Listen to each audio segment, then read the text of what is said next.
Hi fourth graders, it's Mr. Holt and I'm coming to you live from my son's room to talk about some fractions and probably here shortly in a couple of videos in this same location, decimals as well.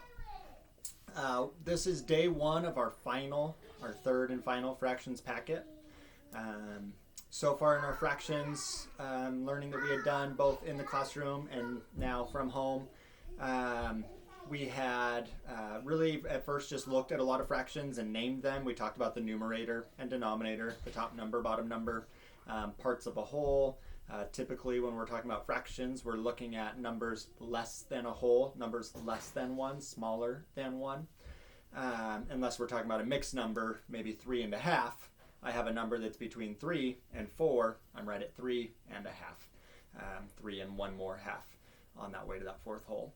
But typically we're talking about numbers less than 1, smaller than a whole. We had, again, we had named fractions, drawn fractions, represented them with models. We then added and subtracted fractions. We found equivalent fractions by multiplying both the top and bottom by the same number. I can quickly find an equivalent fraction to 1/3 by multiplying both the top and bottom, numerator and denominator, by 2. 1 times 2 is 2, and 3 times 2 is 6. So 2/6 is equivalent to 1/3. We compared fractions, we ordered fractions, we took improper fractions and made them mixed numbers. We then took mixed numbers and made them improper fractions. We multiplied fractions, we multiplied mixed numbers, went a little bit above and beyond the fourth grade expectations with those fractions just by a hair. But those are the things that we did. For this first day of this third fractions packet, it's almost going to seem like we're going backwards in our learning, and we are going back to something we had done very early with fractions, and that's finding equivalent fractions, but specifically going from fractions with a denominator of 10 or 100, and then with any numerator, and being able to find equivalent fractions with, again, either tenths or hundredths as that denominator. The reason we're doing that is it's going to set us up for decimals. Decimals was one of those learning skills, math skills that we are just about to get to, and is a new math skill for fourth grade. There's been so many of those new math skills, not just building upon bigger numbers and similar math skills to first grade, second grade, and third grade. We've had quite a few new math skills, and decimals is one of those, and you'll continue to work with them and use them quite a bit in fifth grade and beyond, middle school and high school, and even in your lifetime as an adult, specifically with money, but plenty of other times too where you're using decimals, percentages, fractions, and they're all very much related, and we'll see that. To get us ready to do so, to get us ready for that decimals learning, today we're going to be seeing fractions, again, either with a denominator of 10. So I'm going to use, mostly today, I'm choosing one fraction with a denominator of 10, and that is 8/10.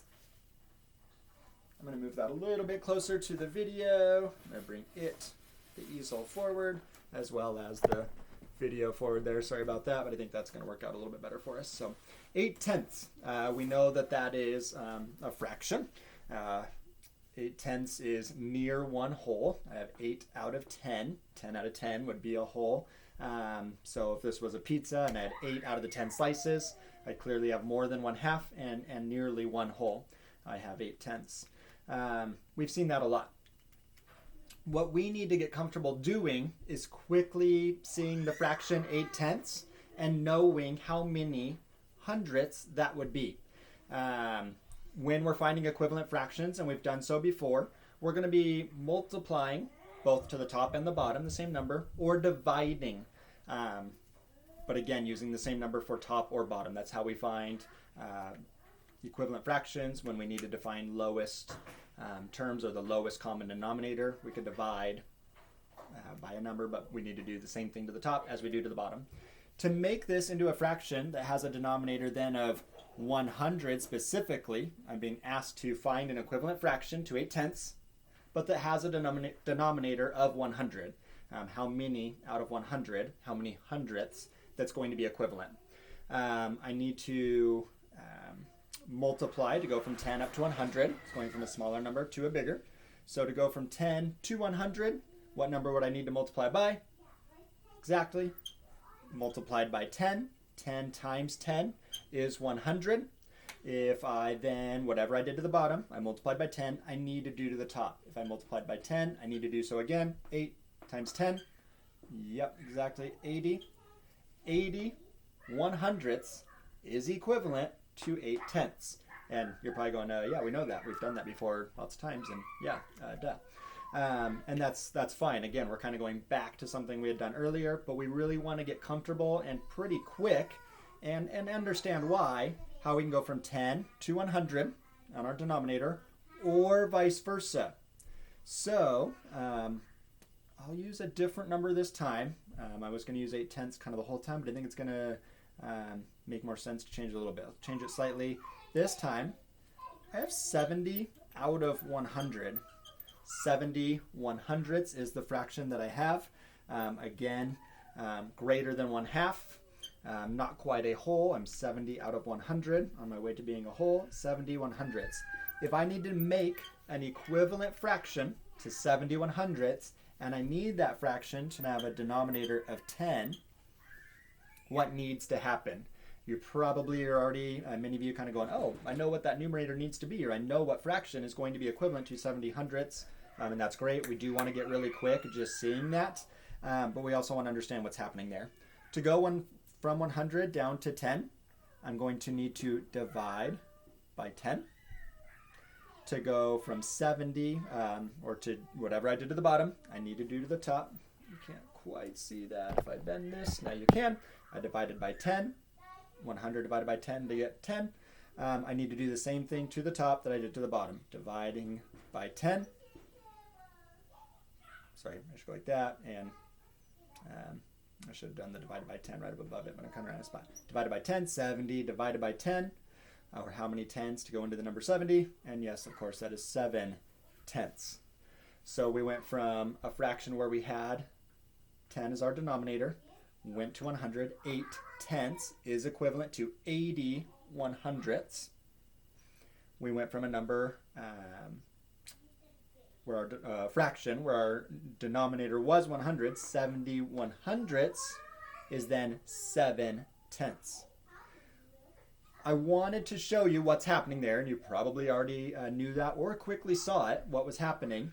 But really, what we did, when we went from 8 tenths, I'm back up here, 8 tenths, I added a 0 to both the top and the bottom by multiplying by 10. Multiplying by 10 is what I did, but to kind of skip that step, without writing it out, I multiplied by 10, multiplied by 10. 10 times 10 is 100.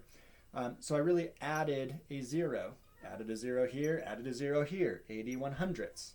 Or 80 100ths, how many tenths? An equivalent fraction over tenths. Can get rid of a 0. Back to 8 tenths. So we can kind of start to skip that step as we see it, or if we're able to see it. I'm going to erase the board as quickly as I can. We'll do about 2 more together. And then you'll have an opportunity to practice. Bring that back up. If we had only 2 tenths, I have 2 tenths. I want to make an equivalent or find an equivalent fraction, but over 100, I'm multiplying by 10 to go from 10 to 100. I am multiplying by 10. Whatever I did to the bottom, I need to do to the top. 2 times 10 is 20. 20 100ths is equivalent to 2 tenths. 2 tenths is equivalent to 20 100ths. If I multiplied by 10 to go from tenths to hundredths, I added a 0. If I needed to go from, if I had 40 100ths, a fraction, almost 1/2, 50 100ths would be a half, so I have a little less than half here. Halfway to being a whole, or nearly halfway to being a whole. 40 100ths, I need to find an equivalent fraction over 10, or tenths.